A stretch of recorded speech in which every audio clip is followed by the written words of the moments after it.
be up, only that I'll give it everything I've got to make it happen. And more than anything, I want to wish you all the best Christmas possible. Now, dim the lights, get comfortable, and let's head back into the mountains. And remember, viewer discretion is advised.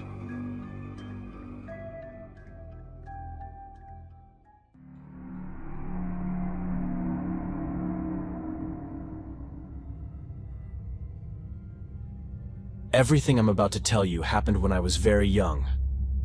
I must have been around 10 or 11 years old, at a time when life was radically different from what it is now. I'm 67 today, so you can do the math and realize just how long ago this was. Even now, parts of the Appalachian Mountains remain isolated. But more than 50 years ago, that isolation was absolute.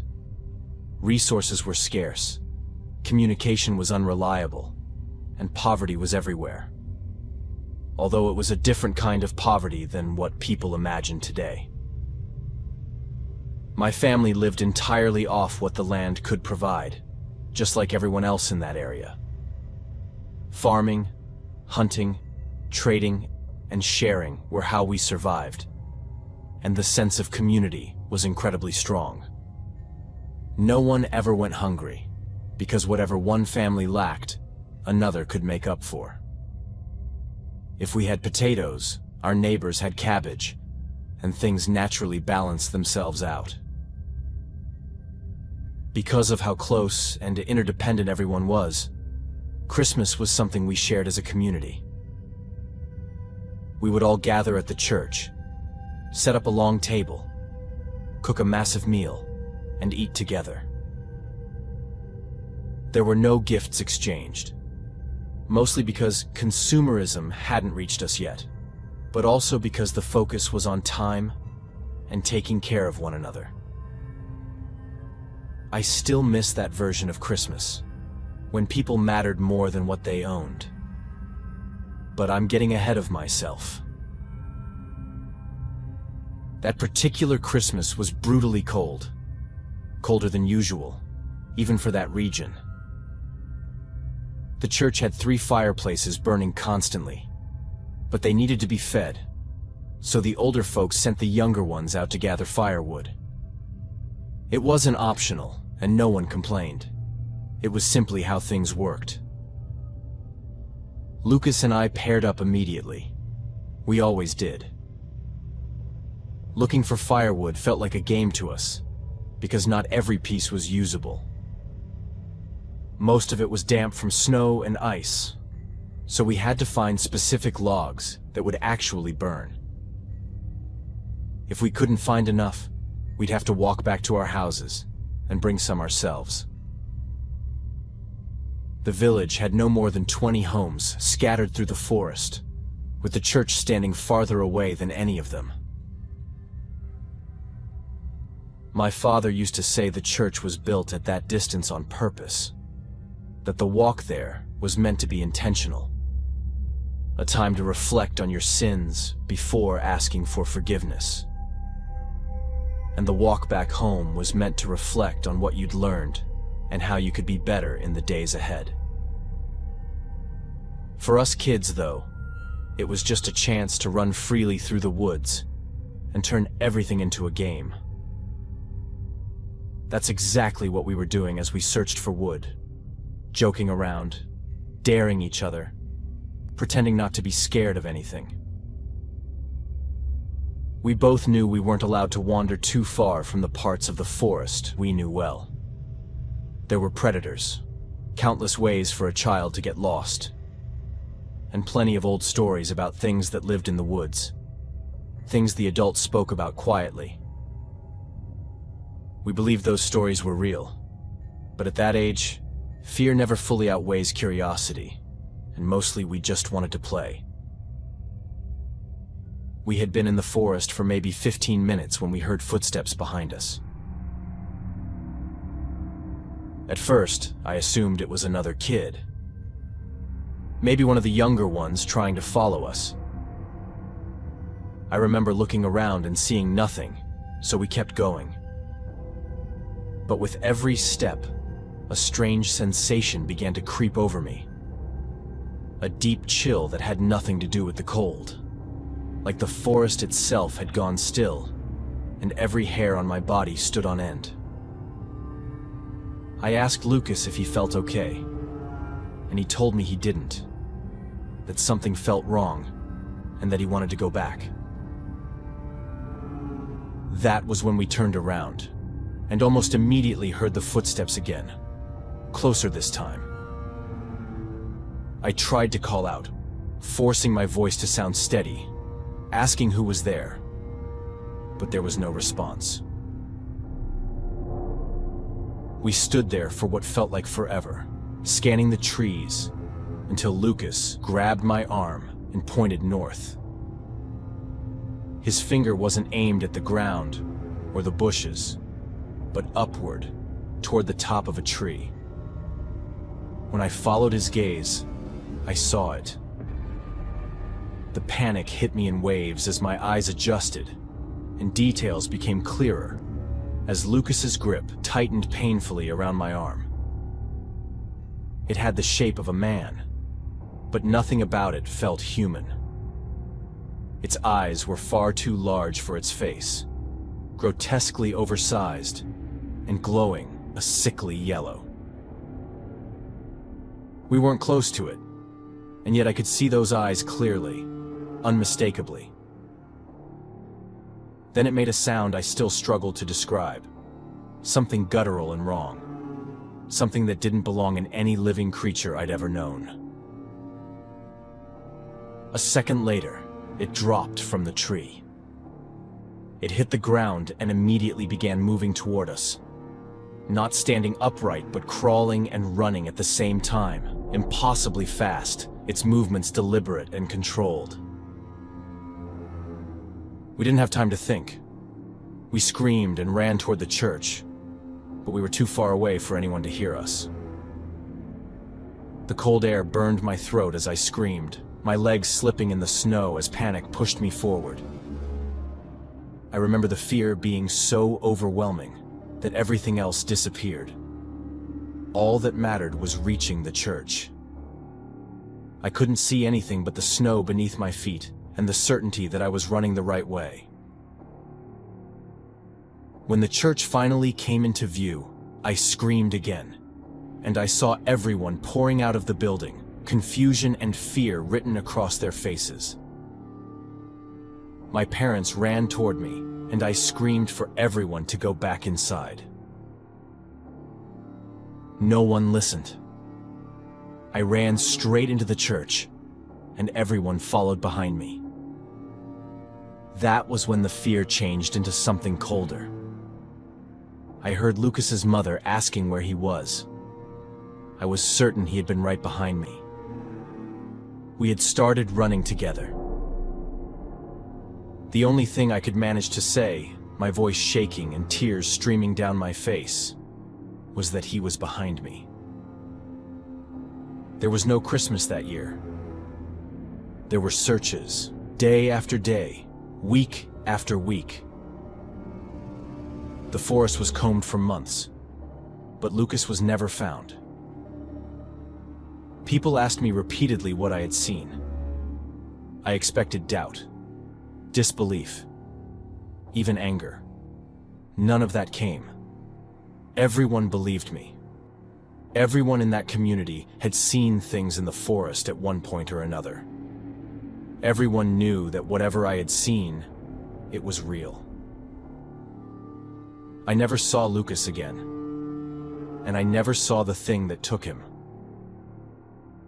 I still live in the same area, though now only 2 families remain. Everyone else moved to nearby towns years ago. Over time, other children went missing in those woods. For a while, I tried to understand it, tried to look into it, but eventually I stopped. It was like reopening a wound that never healed. Since then, Christmas has never been the same. What used to be a shared celebration became a reminder of the day I lost my best friend. someone who was more like a brother to me than anything else.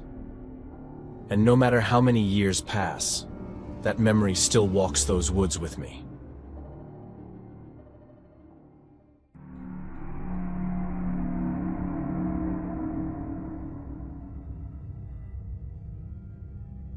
I didn't realize how vulnerable I'd gotten in the winter of 2020 until everything came crashing down in one night.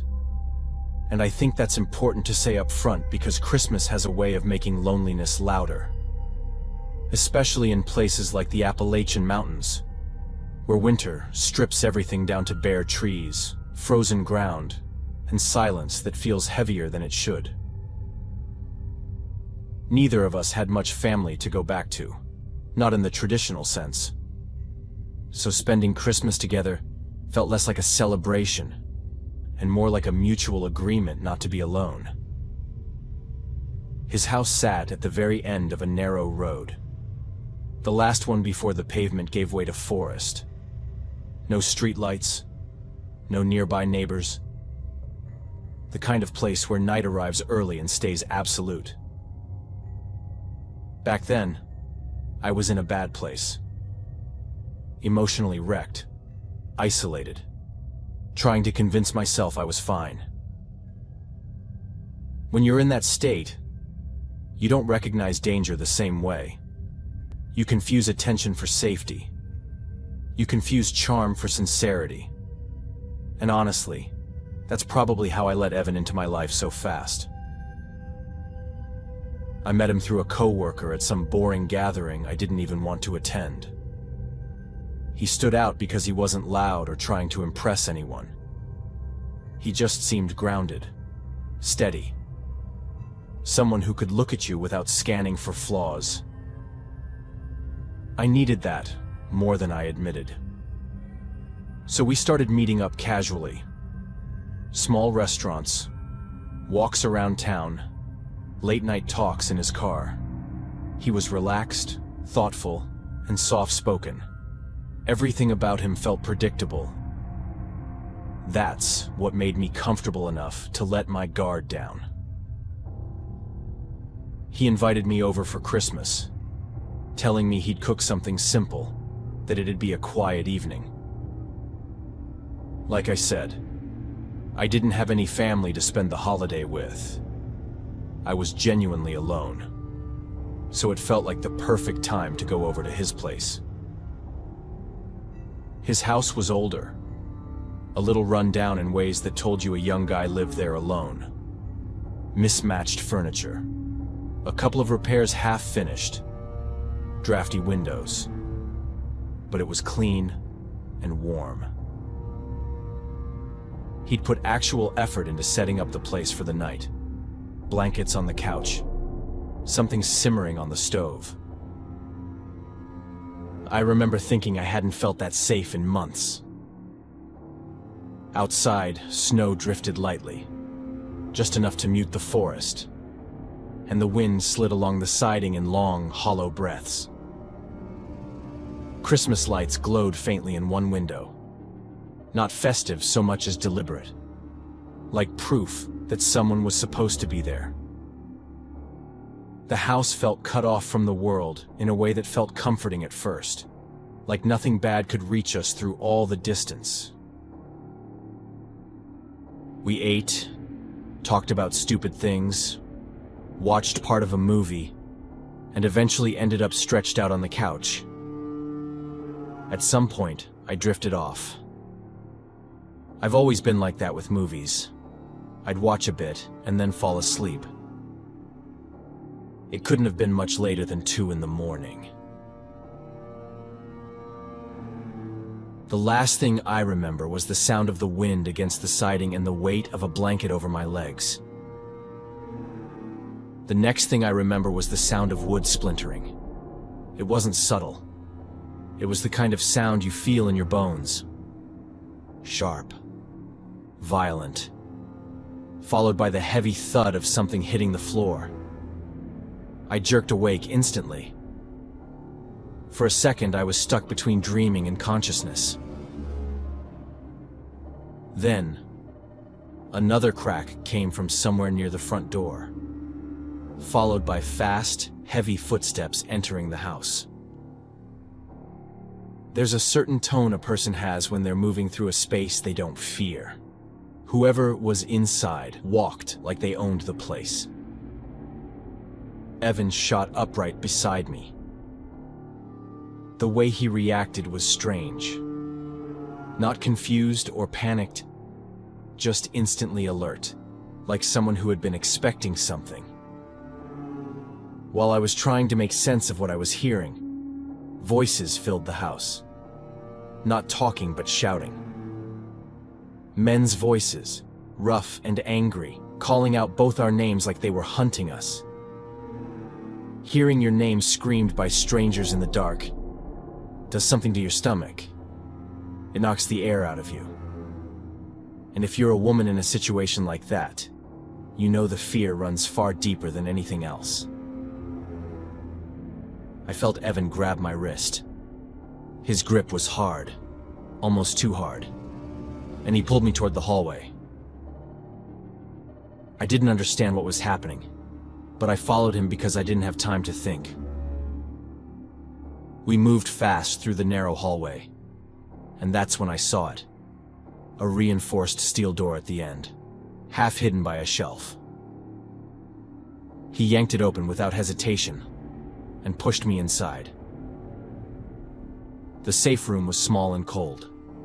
Bare concrete walls, a single dim light overhead. Shelves stocked with water and canned food, a portable radio, a first aid kit. There were no windows and no sound insulation. Everything happening outside felt amplified, like the walls were thin enough to breathe through. The door slammed shut behind us, and the lock clicked several times, loud and metallic. The men in the house kept shouting our names. They walked through the rooms, kicking things over, slamming doors, hitting the walls hard enough that dust fell from the ceiling. Their voices bounced through the house, getting closer and angrier. At first, it sounded like they were talking to each other about what they were going to do if they found us. Threats that made my hands shake uncontrollably. I couldn't breathe right. My legs felt weak. I kept imagining the door caving in. Everything happened so fast that I could barely process what was going on. All I knew was that there were men inside the house besides the two of us. They knew exactly who we were, and they clearly intended to hurt us. At that point, dying wasn't even my biggest fear anymore. Evan took my hand and told me not to worry, that he was ready to deal with them if it came to that. The way he said it felt wrong, unsettling in a way I couldn't immediately explain. Like I already knew he was lying, and that there was more going on than he was letting on. I asked if we had any way to defend ourselves, and he said yes, that he had a cabinet where he kept weapons. The fact that he used the plural struck me as strange, but I told him to go get them while I pressed my ear to the wall, trying to understand what was happening outside. I knew that if I wanted to survive, I had to think clearly and act intelligently. So I pressed my ear to the steel, trying to understand their movements. And that was when something felt off for the second time. Their tone shifted occasionally. Not always rage, not always aggression. Sometimes it dipped into something almost casual, familiar, like they weren't strangers at all. They knew the layout of the house too well.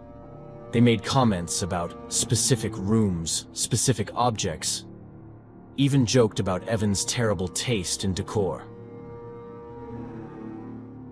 I froze. There was no way they knew those details unless they'd been there before, or unless they knew Evan. I glanced back and saw that Evan was still focused on the cabinet, opening it and going through the weapons. I turned my attention back to what was happening in the house. and trying to make sense of the voices and movement outside. And then it got worse. They used a nickname for him. Something short, something intimate, something only friends would say. They tossed it around like a joke, mocking him, making fun of how scared his girl must be right now. Up to that point, I still hadn't imagined that Evan suspected anything at all. I assumed he thought we were being robbed, and that the way he was reacting was simply his personality coming through under pressure. After all, I didn't really know him that well. I turned toward him and said that this wasn't a robbery, that it was staged. When he asked how I'd figured it out, with the corner of his mouth lifting into a smile, I felt sick. That was the first moment I truly understood that he knew everything. This wasn't a prank his friends were pulling on us. It was something he had set up for me, or maybe something even worse. At that point, I had no idea who the person locked in that room with me really was, or who the people outside actually were. I backed away from the door slowly, the truth forming in pieces that made me want to throw up. I asked him if he was going to hurt me, and his answer was that it depended on how I behaved next. I didn't know exactly what that meant, but I understood immediately that it was a threat. Without thinking, I lunged at him and grabbed the weapon he was holding. I must have caught him off guard, because he stumbled and we both went down hard on the floor. I managed to wrestle the gun out of his hands and struck him across the head with it, knocking him unconscious. Then, as calmly as I could manage, I opened the door and ran for the front of the house. I didn't look back. I kept running until I was deep among the trees and absolutely sure no one was coming after me. I spent the entire night there, frozen in place, not daring to move.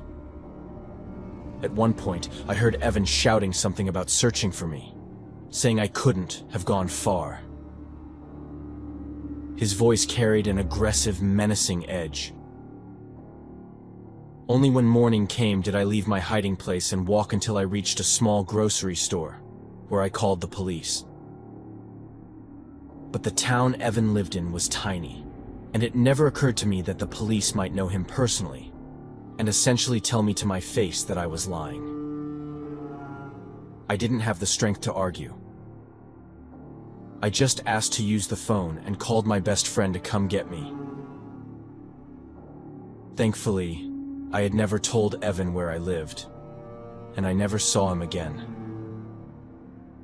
But that night permanently shattered my trust in people. And Christmas, which already carried a bitter edge for me, now tastes completely sour.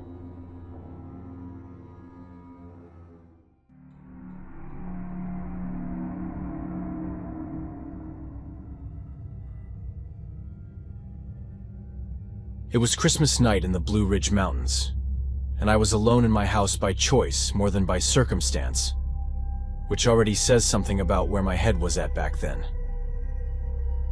I'd moved there a few years earlier after a messy divorce and ended up in this tiny mountain village with maybe a dozen houses stretched along a narrow road that dead-ended into the forest. Mine sat just a little farther out than the rest. Not remote enough to be off-grid, but far enough that at night the darkness felt thick, like it had weight to it. No streetlights. No passing cars after a certain hour.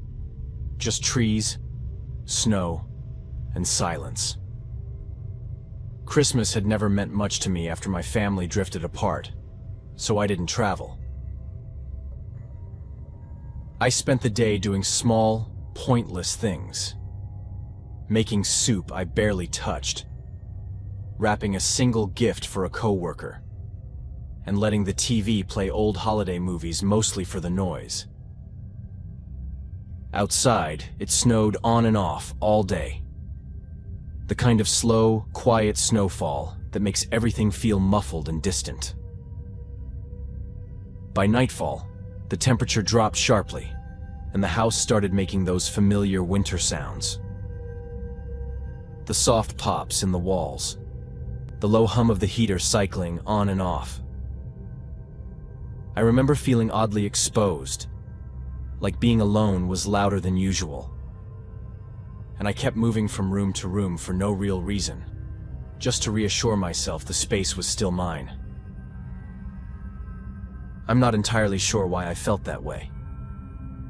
Maybe it was the melancholy of past Christmases, or maybe it was the certainty that even though I was alone all year, that night felt different. Sometime after 10, I noticed the power flicker, then settle back in. And I told myself it was nothing, because out there it usually was. I turned off the TV not long after, and that's when the silence really set in. The kind where you can hear your own breathing. That was when I realized there was another sound layered into it. At first, I thought it was the wind moving through the trees, but it had rhythm to it, a deliberate cadence.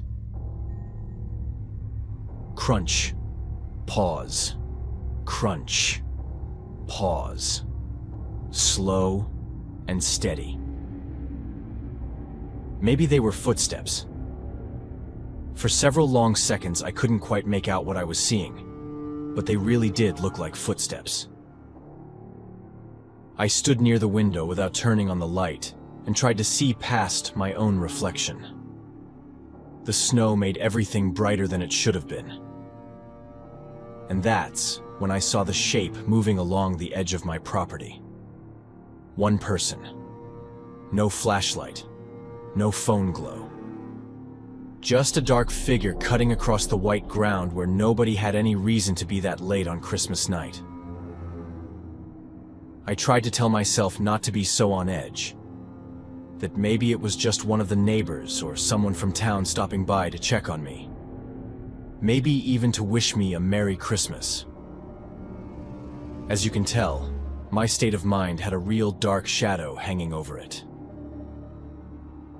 I wasn't myself that year at all, and that night in particular, I was genuinely worn down to nothing, and every sound and every sensation felt amplified, like my nerves were exposed. I stayed there at the window trying to figure out who it was, or rather, which neighbor it might be. But it didn't seem like any of them. Maybe it was a family member who had come to spend Christmas with someone. But if that was the case, what was he doing there? I didn't turn on any lights. I stayed there in the dark, waiting for the person to move or give some sign of what they were doing. Minutes passed, though I don't really know how many. I only know that the more time went by, and the longer that person stood there quietly staring at the house, the more anxious and stressed I became. Time stretches in moments like that. Eventually, the person moved again, closer this time, angling toward the side of the house where there were fewer windows and where the slope dropped away into the woods. That's when the fear really settled in. I hoped it was a neighbor or someone I knew, but I didn't recognize that person. And they were approaching my house in the middle of the night for no apparent reason. I backed away from the window and moved through the house as quietly as I could, checking locks, touching door frames, grounding myself in the reality of solid things. The house was properly locked. Everything was where it should be. Still, I felt uneasy in a way I hadn't felt in a very long time. The sound of footsteps came again, closer now, right beneath the window on the far side of the living room, the only room where there was light coming from the Christmas tree. I was tucked into a corner, avoiding being seen. In that moment, I made a mental decision to replace the windows someday. They stood there for a long time, not moving at all, and that stillness was worse than pacing because it felt intentional, like they were waiting for a reaction or something else. At some point, he moved again, and I realized he was circling the house slowly and methodically. When he reached the back door, I heard the handle move just slightly. Not forced, not yanked, just tested. That was too much. There was no doubt that this man was trying to get into my house. He probably thought I wasn't home, so I decided I needed to show him I was there. I was absolutely certain that the moment he saw the lights turn on, he would run. I turned on the light and ended up face to face with him. It was the most terrifying feeling of my life. Putting a face to the person who was trying to break into my home and being separated only by a pane of glass was horrifying. We stared at each other for what was probably only a second before he reacted, and nothing could have prepared me for it. His face twisted into rage. He started screaming and throwing himself against the windows, pounding on the door with a violence that made me believe that if he truly wanted to, he could get inside. I ran toward the area where my phone was and called 911. The operator was incredible, giving me instructions and asking if there was a safer area of the house where I could hide. I could still hear the man's enraged screams and the pounding against the house. My phone showed another incoming call. It was my closest neighbor. He could probably hear the screaming from his house. But the operator told me not to hang up and to stay on the line until the police arrived. There were moments when the noise stopped completely, and I couldn't tell if he had managed to get inside. Then the screaming and the banging against the door would start again. It only truly stopped when, in the distance, I heard police sirens. They had taken a while, but they came. I only left the place where I was hiding when the operator told me it was safe and that the police were there. Other than footprints leading toward the forest behind my house and my description of the man, there was nothing else. I spent the rest of that night and the following night at my neighbor's house. After that, I installed cameras and a security system. I also reinforced some locks and windows, but I never had any more problems. To this day, no one knows who that man was, how he ended up in the middle of nowhere, or what he wanted. All I know is that it was absolutely terrifying to see someone that out of control, not knowing whether they intended to hurt you.